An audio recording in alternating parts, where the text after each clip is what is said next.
so enjoying the hangout. All right, welcome to the hangout. Big shout out to Adam Engel because I know you are the first one in the hangout with us. Good to see you, man. Feel free to tweet us. We're going with BU Finals, hashtag BU Finals if you want to do that. We are sitting right here in the Dean of Students office, right where we do some work. I am here with Cecilia Lalama. Hi, everyone. I'm the Assistant Director for Mentoring and Outreach at the Educational Resource Center, and that's basically your academic support center. We're on the 4th floor of the GSU, and thanks for having me. Hey, glad we could be here.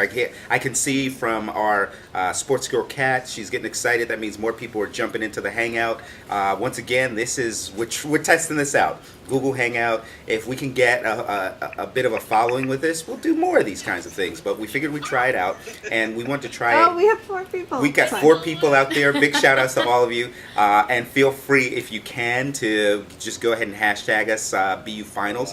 And we're just going to have a quick 15-minute conversation and see how this works. And if it works, we'll do more of it. I wanted to try it for the first time. So I'm here with Cecilia Lalama from the Educational Resource Center, and we want to talk a little bit about finals and how you study or not study for them. So I was a very good student. I want to make that really clear. And one of the things that I did constantly was to make sure that I worked well under pressure. So I was one of these people. Oh, really? What's with that? You know, Dean Elmore, everyone says they work well under pressure, and I totally think it's a myth. Why? It's a myth, man, because you're just operating on pure adrenaline. Sure. And then it's just like an artificial escape from all of that stress. That finishing that paper, it's not. It's a bad kind of stress. All right. What about this kind of, instead of adrenaline, caffeine? I pound a few espressos. I'm good, right? Everything in moderation. Yeah. I used to be a huge coffee drinker and used to think that caffeine didn't really have an effect on me anymore. And I laid off for a little while and I went back to drinking coffee and I was a jittery mess. Right. So I think a cup of coffee a day, totally reasonable. Maybe an espresso. So how's that affect your thinking though for your finals? I think it's just anything that makes you too jittery and too nervous and messes with your sleep patterns, which caffeine can do a lot of, especially if you have it later at night.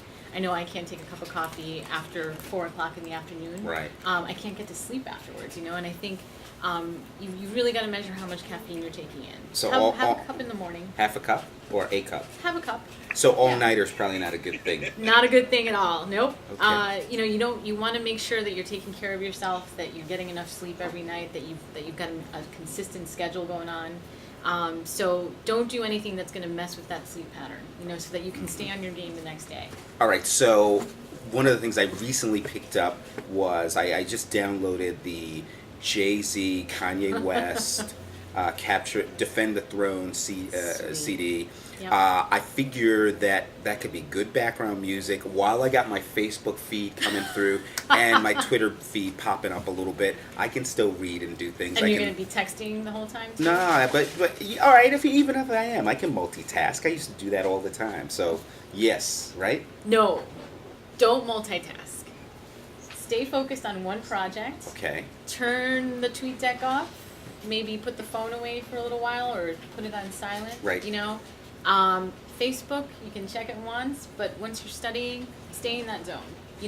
Multitasking, there are a lot of articles out there about just how overwhelmed we are with so many social media outlets out there, and we're being flooded by different opinions and advice, and we're constantly being jammed with different kinds of information that we become overwhelmed, and we're losing our ability to stay focused and actually make decisions now because we're just bombarded by so much information. Mm-hmm. So I think when you're studying, you stay in the groove. Maybe you do chem for a little while, and if you want to walk away from it, you switch your focus to writing for a little bit, or that anthro class that maybe you've been neglecting because there's too much going on in your science classes. Everything in moderation. If you want to switch gears, take a walk. Take a 10-minute walk. Go down to your Check my corner. Facebook then. Check it a little bit. So the trick there is that if you check your Facebook and you say you're going to be doing it for 2 minutes, that 2 minutes can turn into a couple of hours. So discipline will work. Absolutely. Okay. Yeah. Look at some of those programs out there that are designed to sort of log you off these applications. Good tip, good like tip. self-control, right, is one for Mac. And it'll just totally regulate your time online. You can tell it when to shut you down. Okay. And so it won't let you check Facebook anymore. All right, so a week from now, people will be in the midst of finals. What do you say would be one of those things I could do in a week from a habit standpoint? Like, should I start Totally. eating differently? Should I do anything like that right away is going to give me that little edge that I need? I think if you've got a gym routine and you've got a workout routine, don't abandon it, whatever you do, right? Because keeping a consistent workout schedule, it just helps you sleep better, helps you crave better foods, just makes you feel better overall about how life is going for you. So if you've got a workout routine, don't abandon it. I'd say try to get as much sleep as you can. 8 hours is the rule of thumb per night. 8 hours? 8 hours, 7 to 8 hours, right? For people in the college age group, that's pretty much the norm. Don't pull all-nighters. And definitely don't wait for study guides to come out on Monday, the last day of classes. Because a lot of times students look at that study guide when it's too late and just then understand how much they don't know. get and don't know. So I'd say start going over those notes now. Start condensing those notes from September if you haven't looked at them yet. Right. And make a commitment to look at them at least for a few minutes every single day from here until whenever that final is. Okay. So that you can really refresh that information and Right. get familiar with it. Hey, Kat, do we have any comments or questions on hashtag BU finals? No. And we're looking, so we're here in the Hangout. We're trying to check out the Google Hangout, and so we're here. I'm here with Cecilia Lalama from the Educational Resource Center. We're talking a little bit about my terrible college day study habits that I used to have. Even though I think they were fairly successful, I might have been even better if I had thought a little bit about some of this stuff. So, Although we do have Adam and a friend, and we can hear them. we can hear Adam and a cool. friend. Hello, Adam and a friend. Good to see you both. And I understand we can hear you. Do you folks have a question? You can hear us? Yeah, I can Yes. hear you. Yeah. Yes. No, we haven't been able to hear you the whole time. Don't worry. Join the conversation, Okay. as they say. How about best study food? Got any suggestions? Oh, so here's that question. That's a good I'm sure question. people heard it. So it was Adam and friend are asking best study food. Not junk food. So I not would- sugar. Not sugar. Yeah, because what happens when you load up on Swedish fish? Crash. Right. Then So- you need a nap. So what do you eat to give you a little pick me up? I'm at the library or I'm in my place where I'm going to be studying, and you know how you just need that little pick me up every now and then. What's going to give you that, but also not exhaust you later on? I think good sugars like fruits. Get a mandarin orange, snack on an apple. Stay hydrated for sure. If you get dehydrated, you're going to fall right asleep. And especially if you're Just drinking dry. coffee, you got to remember that, right? Absolutely. People forget coffee and tea. Yeah. That takes the water out of you. You got to make sure to put some water back in That's your right. system. That liter of Coke that people walk around with, it's just you're Just sugar. just sugar. Sugar and caffeine. Yeah, absolutely. So you're going to crash from that. Try that.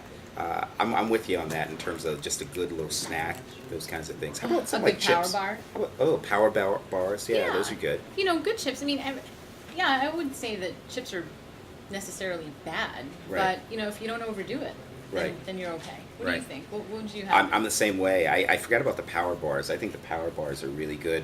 And you know what I like about the power bars are that it gives you that, you want a little chocolate, you want a Yeah. little sweet, and the power bar at least gives you a little bit of that, gives you a quick energy hit, and it's not going to have you come down crashing the same And way. most of those bars have a good amount of protein in them. Mm-hmm. So, in case you can't get a real meal, which I don't recommend, Right. you've got that little bit of protein in it.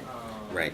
So what do you think? If I'm one of those people who doesn't necessarily eat 3 square meals a day, should I start doing it all of a sudden? I think so. Okay. Yeah, I mean, I think when we talk about time management, we always seem to talk about, obviously getting the sleep schedule down. Right. Getting it to some reasonable place.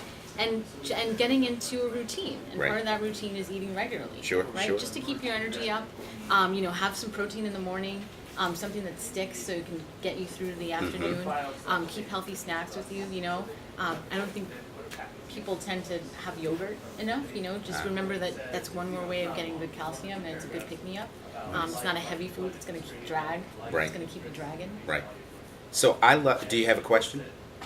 Okay. I love music, and I actually, when I've got to focus in a little bit, I try different kinds of music. I love classical, but for me, the thing that I love to listen to, and I got to really focus, is something like Yo-Yo Ma's Bach's Six Suites. That to me just does the trick for me, gets me focused and the way I need to be. I stay away from things that I'm familiar with, like jazz. I love jazz, but I can't listen to jazz when I'm trying to concentrate because I focus in too much on the analysis of the music, and I just can't get away from it. So what do you listen to when you've got to do this sort of thing? When I've got to focus, we've got lots of project going on. Yeah, I'll give me that I at least got to put my earphones in. Yeah, absolutely. So what would you listen to? I would listen to anything instrumental.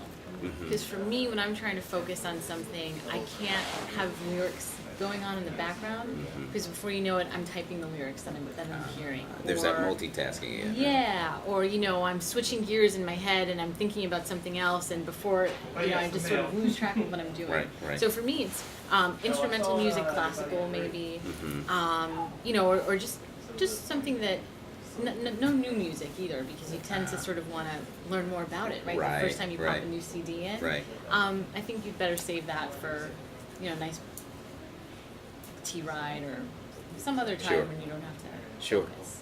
So I'm going to give my one last tip, and then I'm going to ask you to give it a last tip. Sure. So my tip, if I were to give people one tip, what not to do, don't try to know everything. True. At some point, if I've missed a few chapters or I missed a class, I just got to cut my losses and go for playing the odds a little bit. To try and figure it all out and to know everything will probably be far more stressful than it needs to be, and it might push me to do things that I shouldn't be doing, like maybe cutting corners and getting caught for maybe plagiarizing or doing something to try and catch up that's not going to be very effective. So I think you just got to learn when to cut your losses and just accept that you don't know everything and you're not going to know everything, and focus in on where your strong points are in a class. Yeah, absolutely. So I'd follow that by saying, study first what you know the least, but study everything equally.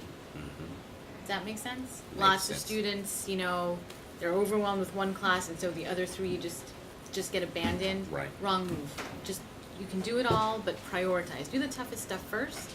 And if I could give one more tip, I'd say ahead. Wherever you choose to study, make sure there are no distractions. If you're going to study Like friends, places to be seen, like the Union Court, right. Because if people see me studying, then I'm really studying. Right. Yeah, pick a quiet place. Okay. All right, that's great tips. Hey, we were just trying this out. Our 15 minutes of fame are just over right now. Be on the lookout. We'll try it again. Thanks, and Adam, you are the first ever. Adam and Nicole, first ever to join us. So big shout out to you, and maybe we'll figure out a prize or something for you. First ever, so you made history here. Nice. That's right. All right, great. Thanks, Dean Elmore. This was good fun. We'll catch you everybody next time. Be well. Bye, guys.